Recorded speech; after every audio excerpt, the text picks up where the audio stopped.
Hi குட்டீஸ், எல்லோரும் எப்படி இருக்கீங்க? நல்லா இருக்கீங்களா? இன்றைக்கி விபிஎஸ்ல எத்தனாவது நாள்? யாராவது சொல்லுங்கள், எத்தனாவது நாள்? 4வது நாள். இத்தனை நாள் நம்ம என்ன கேட்டோம்? ஸ்டோரி கேட்டோம், ட்ராமா பார்த்தோம், அப்படி தானே? இன்றைக்கி நம்ம என்ன 4வது நாள் உள்ள ஸ்டோரி பார்க்க போகிறோம். எல்லாருக்கும் ஸ்டோரி பிடிக்கும் தானே? எத்தனை பேருக்கு பிடிக்கும் ஸ்டோரி? கை பொக்குங்க எல்லோரும். பார்த்தீங்களா, நிறைய பேர் கைப்பற்றிருக்கீங்க. எல்லாருக்கும் ஸ்டோரி பிடிக்கும். அக்காவுக்கு என்ன ஸ்டோரி சொல்ல ரொம்ப பிடிக்கும். உங்களுக்கு ஸ்டோரி சொல்லணுன்னா அக்காவுக்கு ரொம்ப சந்தோஷமாக இருப்பேன். அதே மாதிரி அக்கா இன்னைக்கு என்ன ரொம்ப சந்தோஷமாக ஒரு குட்டி ஸ்டோரி சொல்ல போகிறேன். ஓகேவா? எல்லார் வீட்லேயும் ஆடு இருக்கா, மாடு இருக்கா, கோழி இருக்கா? எத்தனை பேர் வீட்டில் ஆடு இருக்கு? கை போக்குங்க பார்ப்போம். ஆடு. அந்த தம்பி சொல்கிறான் என் வீட்டில் ஆடு இருக்குன்னு. இந்த தங்கச்சி பாப்பா சொல்கிறா எங்கள் வீட்டில் கோழி இருக்குன்னு. அக்கா வீட்டில் ஆடு, மாடு, கோழி எல்லாமே இருக்குது. நம்ம ஆடை விற்பனை பண்ணணுன்னா எங்கே போவோம்? சந்தைக்கு போவோம் தானே? சந்தைன்னா என்னன்னு தெரியலையா? சந்தைனா என்னன்னு கேட்குறியா பாப்பா நீ? அக்கா சந்தைன்னா என்னன்னு சொல்லவா? சந்தைனா மார்க்கெட்டு. நீங்கள் இங்கிலீஷில் சொல்வீங்களா, நாங்கள் வெஜிடபிள்ஸ் வாங்க மார்க்கெட்டுக்கு போகிறோம், அதுதான் சந்தைனா மார்க்கெட்டு. நம்ம ஆடு, மாடு, கோழி வாங்கணுன்னாலும் விற்பனை பண்ணணுன்னாலும் எங்கே போவோம்? மார்க்கெட்டுக்கு போவோம் தானே பாப்பா? நீங்கள் எல்லாம் என்ன அம்மா கூட சந்தோஷமாக எங்கே போவீங்க? வெஜிடபிள்ஸ் வாங்க மார்க்கெட்டுக்கு போவீங்க தானே? உங்களுக்கு எத்தனை பேருக்கு அடிமை சந்தை அப்படின்னா என்னென்ன தெரியும் குட்டீஸ்? அந்த பாப்பா என்கிட்ட கேட்குறா, அக்கா அடிமை சந்தைனா என்ன அப்படின்னு. அக்கா சொல்லவா? அடிமை சந்தைனா ஒன்றை மாதிரி குட்டி பாப்பா, என்ன மாதிரி அக்கா, அங்கே நிற்க பாருங்க அந்த மாதிரி அண்ணா, அங்கே நிற்காங்க பாருங்க ஒரு தாத்தா, அவங்கள மாதிரி எல்லாரையும் ஒரு மார்க்கெட்டில் கொண்டு போய் பணக்காரங்களாக இருப்பாங்க தெரியுமா, நிறைய காசு வச்சுருப்பாங்க, அவங்கள விற்பனை பண்ணுவாங்க. அவங்கக்கிட்ட இந்த குட்டி பாப்பாவை என்ன மாதிரி அக்காவை எல்லாம் காசு கொடுத்து அவங்க வாங்கிட்டு போவாங்க. வாங்கிட்டு போய் அந்த குட்டி பாப்பாவை எல்லாம் ரொம்ப கஷ்டப்படுத்துவாங்க. அவங்க என்ன சொன்னாலும் அந்த குட்டி பாப்பா என்ன மாதிரி அக்கா எல்லாம் கண்டிப்பாக கேட்கணும். அப்படி கேட்கலன்னா என்ன பண்ணுவாங்கன்னா அடி தருவாங்க, நம்மளை திட்டுவாங்க. அவங்க நம்ம என்ன பண்ணலைன்னாலும் ஏதாவது தப்பு பண்ணாலும் ரொம்ப அடிமைத்தனமாக நம்மளெல்லாம் கொடூரமாக தண்டிப்பாங்க. நம்ம எல்லாம் வீட்டில் என்ன பண்ணுவோம்? எங்கள் அம்மா என்கிட்ட சொல்லுவாங்க, நீ அந்த வீடை க்ளீன் பண்ணு, வீடை க்ளீனாக வச்சுக்கணும் அப்படின்னு சொன்னால் நான் என்ன சொல்லுவேன் தெரியுமா? என்னாலெல்லாம் முடியாது, நான் இதெல்லாம் பண்ணவே மாட்டேன், எனக்கு இதெல்லாம் பண்ண விருப்பமே இல்லை அப்படின்னு சொல்லி திட்டி பேசிடுவேன். ஆனால் அந்த அடிமைகளால் அந்த பணக்காரங்க கிட்ட ஒன்றுமே சொல்ல முடியாது. நாங்கள் பண்ணுறோம், கண்டிப்பாக நாங்கள் பண்ணுவோம் அப்படின்னு சொல்லி தான் சொல்ல முடியும். அவங்க ஏதாச்சும் நாங்கள் இதை பண்ணவே மாட்டோம் அப்படின்னு சொல்லி சொன்னால் அவங்கள அடிப்பாங்க, ரொம்ப கஷ்டப்படுத்துவாங்க. அந்த குட்டி பாப்பான்னு கூட பார்க்காம, அக்கான்னு கூட பார்க்காம ரொம்ப அவங்கள அடித்து சித்திரவதை பண்ணுவாங்க. அவங்களால ஒன்றுமே பண்ண முடியாத. நம்ம அம்மா எனக்கு இது வேணும் அப்படின்னு சொன்னால் நம்ம அம்மா பண்ணி தருவாங்க தானே? நமக்கு ஏதாவது அம்மா பண்ணலைன்னா என்ன பண்ணுவோம்? நம்ம ஏசப்பா கிட்ட போய் என்ன கேட்போம்? ஏசப்பா எங்கள் அம்மா இது பண்ணலை, எனக்கு இது பண்ணித்தாங்க அப்படின்னு சொல்லி ஏசப்பா கிட்ட கேட்போம். அதே மாதிரி தான் அந்த அடிமைகள் ஏசப்பா கிட்ட கண்ணீரோட ஜெபம் பண்ணுறாங்க. ஏசப்பா எங்களால் இந்த இடத்துல இருக்க முடியாது, எங்களை ரொம்ப கஷ்டப்படுத்துகிறாங்க அப்படின்னு சொல்லி கண்ணீரோட ப்ரேயர் பண்ணாங்களாம். ஏசப்பா அவங்களுக்கு பதில் கொடுக்குறாரு. என்ன தெரியுமா? இந்த அடிமைத்தனம் எல்லாம் அமெரிக்காவில் நடக்குது. அமெரிக்கா இந்தியா மாதிரி இன்னொரு பெரிய கண்ட்ரி. ஓகேவா? நம்ம இந்தியா இஸ் மை கண்ட்ரி அப்படின்னு சொல்கிறோம்ல, அதே மாதிரி தான் அமெரிக்காவும் இன்னொரு கண்ட்ரி. அங்கே போகணுன்னா நம்ம எப்படி போவோம்? நடந்தா போவோம்? பஸ்ஸில் போக முடியுமா? அந்த பையன் சொல்கிறான் ட்ரெயினில் போகலாம் அப்படின்னு சொல்லி. அப்படி போக முடியாது. அமெரிக்கா போகணுன்னா எப்படி? ஏரோப்ளைனில் பறந்து போகணும். ஓகேவா? அதே மாதிரி தான் அந்த அமெரிக்காவில் இந்த அடிமைத்தனம் நடந்துட்டு இருந்தது. ஏசப்பா அந்த அடிமைகளோட அழுக்குறலை கேட்குறாரு. அவங்க பண்ண ப்ரேயரை என்ன யாரு கேட்கலனாலும் பரவாயில்ல, மேலே இருக்க யாரு கேட்குறா? ஏசப்பா கேட்டு அவங்களுக்கு என்ன பதில் கொடுக்குறாரு. அமெரிக்காவில் ஒவ்வொரு மாநிலத்துலேயும் என்னென்னா அடிமை வியாபாரத்திற்கு எதிராக சட்டம் ஏற்றினாங்களாம். சட்டம்னா என்னென்னு தெரியுமா? அக்கா சொல்கிறேன். சட்டம்னா இப்போது நம்ம இங்கே தமிழ்நாட்டில் என்ன போட்டிருக்காங்க? லாக்டவுன் போட்டிருக்காங்களா? லாக்டவுனில் கவர்மெண்ட் என்ன சொல்லுவாங்க? நீங்கள் வெளியில் போகக்கூடாது, இது உங்களுக்கு சேஃப் இல்லை அப்படின்னு சொல்லி என்ன வெளியில் என்ன கவர்மெண்ட்டு சொல்லுவாங்க தானே?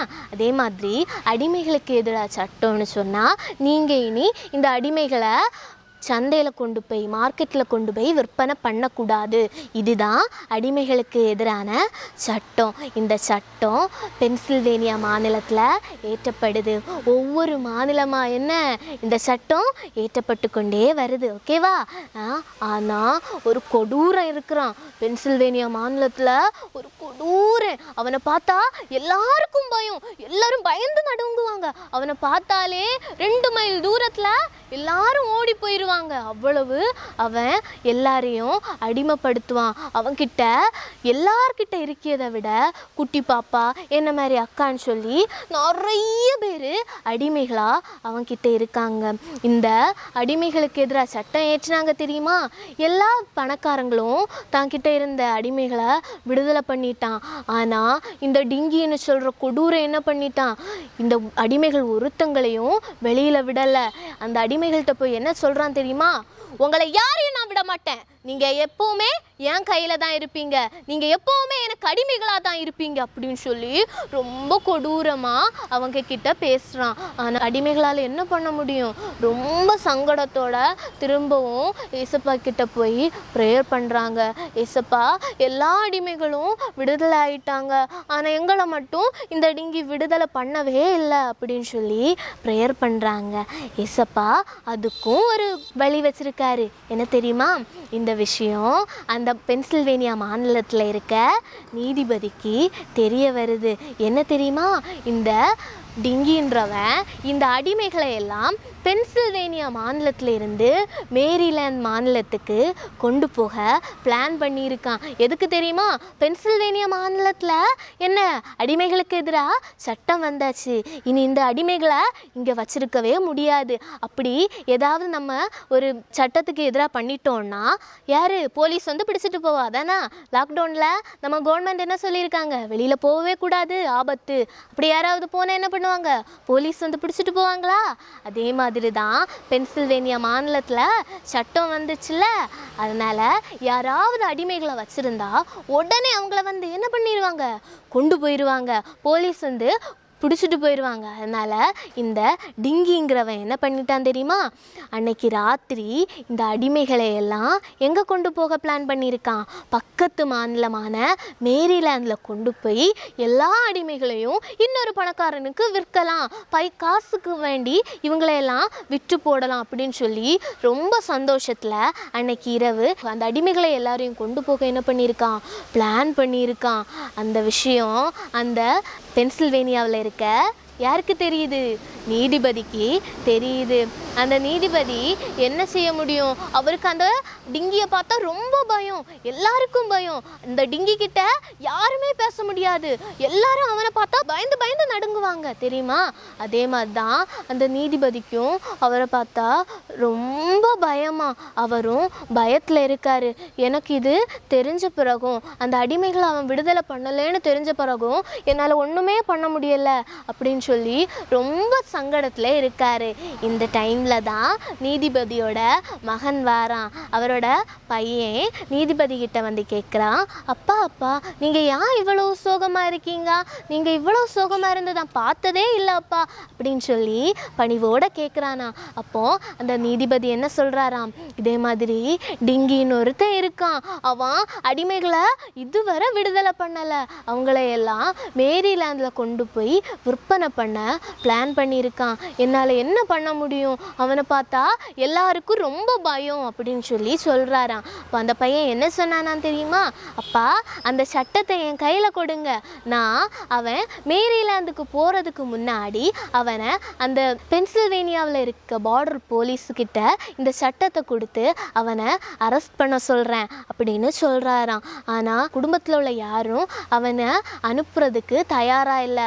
எல்லாரும் சொல்கிறாங்க, அவன் ரொம்ப கொடூரன், நீ போகவே கூடாது அப்படின்னு சொல்லி அவங்க அம்மா அப்பா எல்லாமே அந்த பையன்கிட்ட சொல்கிறாங்களாம். ஆனால் அந்த பையன் என்ன சொன்னானு தெரியுமா? அம்மா, அப்பா, ஏன் எங்கள் சண்டே கிளாஸ் டீச்சர் என்ன சொல்லியிருக்காங்கன்னா, நம்ம என்ன பண்ணாலும் ஏசப்பா என் கூட இருப்பார், ஏசப்பா என் கூட நான் என்ன பண்ணாலும் எங்கே போனாலும் வருவார் அப்படின்னு சொல்லி ரொம்ப கான்ஃபிடென்ஸாக ரொம்ப சந்தோஷமாக சொன்னானாம். சரி, அந்த அப்பாவால் தான் என்ன பண்ண முடியும், அந்த நீதிபதியால் தான் என்ன பண்ண முடியும். அவரும் என்ன பண்ணார், அந்த சட்டத்தை அவன் கையில் கொடுத்துட்டாரு. அன்னைக்கு ராத்திரி என்னன்னா, அந்த டிங்கி எல்லா அடிமைகளையும் வண்டியில் ஏற்றி மேரிலாந்துக்கு கொண்டு போக என்ன ரெடி ஆகிட்டு இருக்கான். ரொம்ப சந்தோஷத்தில் இருக்கான். நான் இந்த அடிமைகளை எல்லாம் விற்பனை பண்ணி காசு கிடைக்கும் எனக்கு அப்படின்னு சொல்லி. ஆனால் இந்த தம்பி என்ன பண்ணுறான் தெரியுமா? அந்த அடிமைகளுக்கு எதிரான சட்டத்தை நேரடியாக அந்த பார்டரில் இருக்க போலீஸ் கையிலே கொடுத்துட்டான். அன்னைக்கு என்ன, டிங்கி வாரான். நைட்டு ரொம்ப சந்தோஷத்தில் மேரிலாந்துக்கு போய் அடிமைகளை விற்பனை பண்ணலான்னு சொல்லி சந்தோஷத்தில் வந்துட்டு இருந்தவனுக்கு ஒரு பெரிய அதிர்ச்சி காத்திருக்கு. என்ன, பார்டரில் இருக்க போலீஸ் எல்லாம் என்ன டிங்கியை அரெஸ்ட் பண்ணிட்டாங்க. அந்த அடிமைகளையெல்லாம் விடுதலை பண்ணிட்டாங்க. அந்த அடிமைகளுக்கு என்ன ரொம்ப சந்தோஷம்.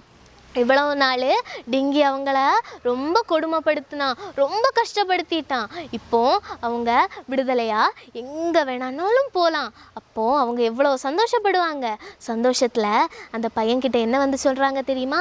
தம்பி, நீங்கள் தான் எங்களை காப்பாற்றினீங்க, உங்களுக்கு ரொம்ப நன்றி அப்படின்னு சொல்லி சொல்கிறாங்க. ஆனால் அந்த தம்பி என்ன சொல்கிறான் தெரியுமா? நான் இல்லை, இதெல்லாம் ஏசப்பா பண்ணார், ஏசப்பா தான் என்கிட்ட இதை பண்ண சொன்னார், நீங்கள் ஏசப்பாவுக்கு தான் நன்றி சொல்லணும் அப்படின்னு சொல்லி ரொம்ப பணிவாக சொன்னானா. யாரெல்லாம் இப்படி பணிவாக இருப்பீங்க பிள்ளைங்களே? அந்த தம்பி தங்கச்சி, உங்கள் வாழ்விலையும் செயல்லையும் கடவுள் நம்பிக்கை இருந்தால் உன்னை கொண்டும் கடவுள் பெரிய காரியங்களை செய்வார். அப்படி தானே?